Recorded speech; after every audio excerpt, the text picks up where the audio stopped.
အဲ့တော့မြတ်စွာဘုရားမှာရှိတဲ့မျက်လုံး၅မျိုးဆိုတာဘာလဲလို့နံပါတ်1ကမန္တစက္ခုတဲ့တာမန်လူတိုင်းရှိတဲ့မျက်လုံးမျိုးကိုမန္တစက္ခုမန္တဆိုတာ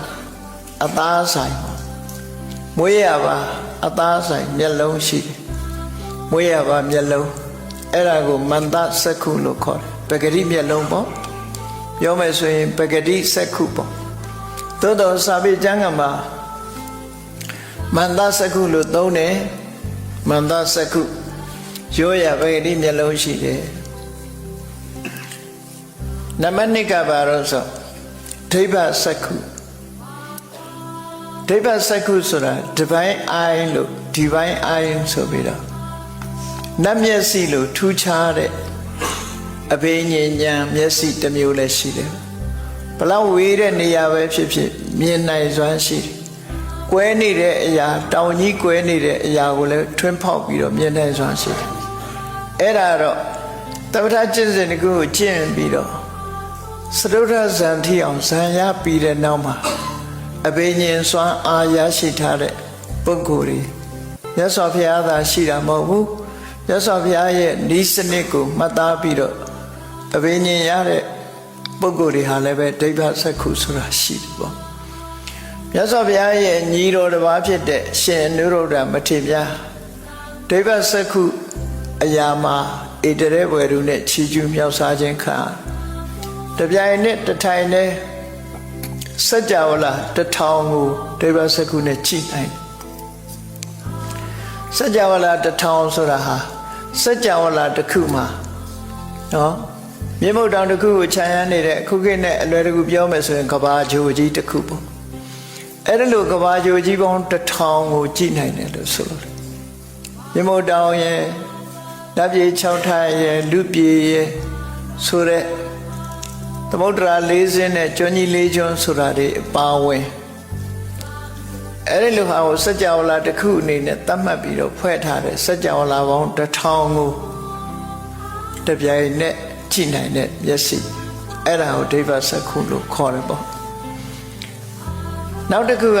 နံပါတ်3ကပညာစက္ခုတယ်မြတ်စွာဘုရားမှာထက်မြက်တဲ့ဆူးရှားတဲ့အသိဉာဏ်ပညာရှိတယ်အဲ့ဒီအသိဉာဏ်ပညာဟာလည်းပဲမျက်လုံးတစ်ဖွဲ့ဖြစ်သောကြောင့်ပညာစက္ခုလို့နံပါတ်3မျက်စိဟာလည်းရှိတယ်နံပါတ်4ကျတော့ဗုဒ္ဓစက္ခုဗုဒ္ဓစက္ခုဆိုတာမြတ်စွာဘုရားမှာသာရှိနိုင်တဲ့ဉာဏ်ကိုဗုဒ္ဓစက္ခုလို့ခေါ်တာအဲ့ဗုဒ္ဓစက္ခုဆိုတာတရားရည်ရဲ့အတွင်းစရိုက်တွေကိုနှိုက်နှက်ချွတ်ချွတ်သိနိုင်တဲ့အသိဉာဏ်ဆိုတော့လူတယောက်ဟာပေါ်ရန်ကြည့်လိုက်မယ်ဆိုရင်လူဆိုးလူကောင်းသိချင်မှသိမယ်သူ့စိတ်ထဲမှာဖြစ်ပေါ်နေတဲ့အခြေအနေတွေကိုမြတ်စွာဘုရားကလူကြည့်တာနဲ့ပဲစိတ်တွေကိုတပြိုင်နဲ့လူတယောက်ရဲ့စိတ်16မျိုးခွဲခြားပြီးတော့သိနိုင်တယ်လို့ဒီလိုဆိုလိုတာပေါ့အဲ့ဒီလူတွေရဲ့စိတ်ထဲမှာဖြစ်ပေါ်နေတဲ့အခြေအနေရသူ့ရဲ့ဇယိုက်ဝါဒနာအလေးအလာတွေကိုအားလုံးလူတွေမမြင်နိုင်တဲ့အရာတခုကိုခွဲခြားသိမြင်နိုင်တဲ့စွမ်းရည်တတ္တိရှိတဲ့ဗုဒ္ဓစက္ခုအာတယာနုတယဉာဏ်နဲ့အိန္ဒြိယပရောပရိယတိဉာဏ်လို့ခေါ်တယ်အဲ့ဒီဗုဒ္ဓစက္ခုနဲ့ကြည့်ပြီးတော့မှမြတ်စွာဘုရားတရားတွေကိုတရားဟောတာ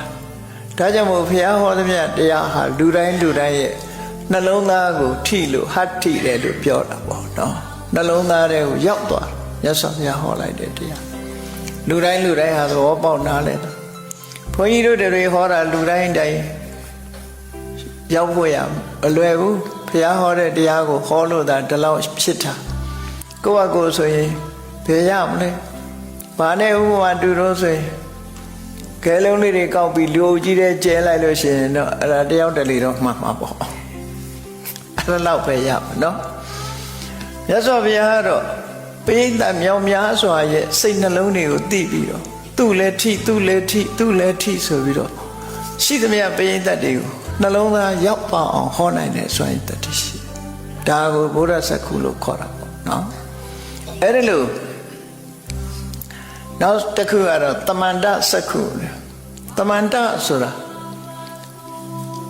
ပတ်ဝန်းကျင်အားလုံးကို အခြေအနေရရအားလုံးကိုသိနိုင်မြင်နိုင်တယ်မမြင်နိုင်တဲ့အရာဆိုတော့တစ်ခုမှမရှိဘူးတပ္ပယိတဉာဏ်တော်ကြီးကိုသဝန္တစက္ခုလို့ခေါ်တယ်အဲ့တော့မြတ်စွာဘုရားမှာထူးခြားတဲ့မျက်လုံး၅မျိုးရှိတယ်